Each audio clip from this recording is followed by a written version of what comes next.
احمد دبابه نتش فلوس الناس زي الدياب.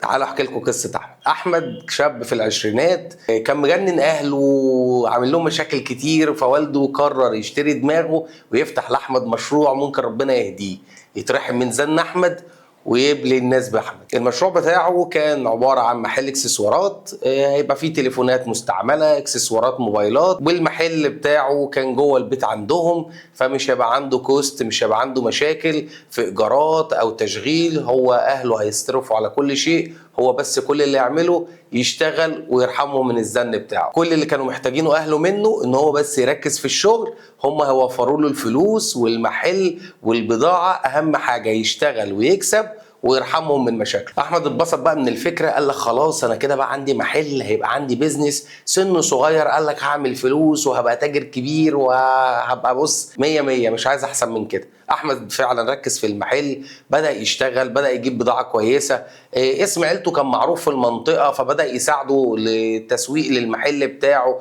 اصحابه معارفه معارف عيلته. فعلا المحل اشتغل، الحياه بقت كويسه. احمد بدا يبيع، بدا يعمل زبون، بدا يجيب تشكيل متنوع، بدا يعمل شغل بجد حاجه تفرح. ولكن عشان الانسان عدو نفسه احمد يسكت؟ لا، ما يسكتش. احمد قرر يعمل حاجه مهمه جدا، كان فاكر ان هو كده بيغير حياته للاحسن، بس للاسف شقلب حياته خالص. ايه القرار الغلط اللي خده احمد؟ احمد قرر انه يوسع المجال بتاعه، مجال بيعه، من قطاعي لتجاره الجمله. هل احمد كان مستعد لده؟ المشكله ان احمد كان بيدير المشروع بتاعه ازاي؟ في حاجه كده في عرف التجاره اسمها تجاره الدرج. يعني ايه تجاره الدرج؟ انت بتبقى فاتح الدرج، الاول بتشتغل مثلا ب 5000، ال 5000 دول بيبقى بضاعه دايره، انت بتروح تدي للمورد 3000، بيجيب لك شغل، بتبدا تكسب، تحط في الدرج، تاخد منه مصاريف، يبدا المورد عايز فلوس تاني تدي له الفلوس، وتفضل العجله دايره كده بناء عن الدرج. طول ما الدرج فيه فلوس، طول ما المشروع المفروض قائم وبيكسب. طبعا التجاره دي تنفع في القطاعي، تنفع في تجاره الجمله لو انت عندك فلوس كتيره تقدر تغطي لك الدور. ولكن في تجاره احمد البسيطه وراس مالها اللي ما كانش كبير، ما كانش يقدر يخش سوق الجمله بالشكل ده. طب هو احمد ايه اللي حصل له وعمل ايه؟ احمد قرر يشتغل يبيع ويوزع جمله الاكسسوارات والتليفونات.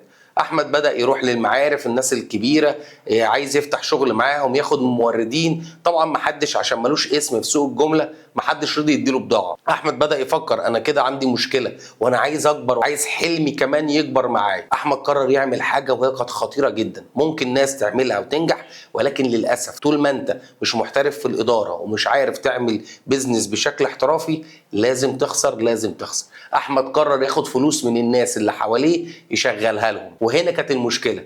احمد ما عندوش الفكر ولا الوعي، وهو حتى كمان بياخد الفلوس ما كانش عارف عشان مشروعه ده يشتغل ياخد فلوس كام.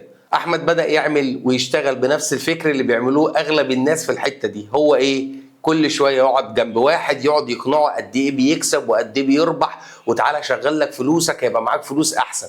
احمد كمان عايز يعمل حركه ويبين ان هو معاه فلوس، فيروح يقعد على القهوه يبقى مليان كده جيبه فلوس، يجي يحاسب القهوجي يروح مطلع رزمه 200 مثلا ويدفع فلوس وبتاع. فالناس في المنطقه دي تبص تقول له بص ما شاء الله المحل بتاعه شغال، بص بقى معاه فلوس ازاي، بص بقى يلبس ازاي، بص بقى ياكل ويشرب ويعمل حاجات ازاي ويصرف بمبالغ كبيره.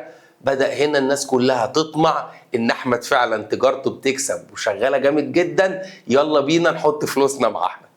احمد لم الفلوس من الناس. طبعا بعد ما خد الفلوس من الناس قرر يعمل شغل بجد، بدأ يروح للتجار، بس هو ما كانش عنده وعي كامل بالسوق. هو كل الخبرة اللي موجودة في سوق التليفونات ما كملتش سنة، سنة ونص، فلسه مش عارف سوق الجملة واحتان سوق الجملة بيحتاجوا ايه وبيشتغلوا ازاي. راح للتجار، خد فلوس، خد قصة، يضحك مع دوت، يخلص مع دوت، ياخد اسعار كويسة. بدأ يشتري بضاعة بكميات كبيرة، فرحان هو عمال يجيب بضاعة، وان ما دام جت البضاعة يبقى جه المكسب. ولكن للاسف احمد وهو بيسوق كان عنده مشكله، ان مصاريفه كانت كتيره جدا على هامش الربحيه. طبعا هو ملوش اسم في السوق، فطبعا كان بيعمل ايه؟ كان كل شويه ينزل في الاسعار عشان يقدر يحرق كميات بضاعه. زائد ان هو لما جه يشترى ما جاش اشترى البضاعه اللي بتجري بسرعه وليها حركه، لا للاسف كان بيشتري البضاعه اللي شايف ان هي كويسه. ولكن للاسف البضاعه دي ما كانتش بتجري بسرعه عشان نسب الربحيه ونسب الارباح اللي كان بيديها للناس زائد ان احمد حس ان هو تاجر كبير وبقى معايا فلوس،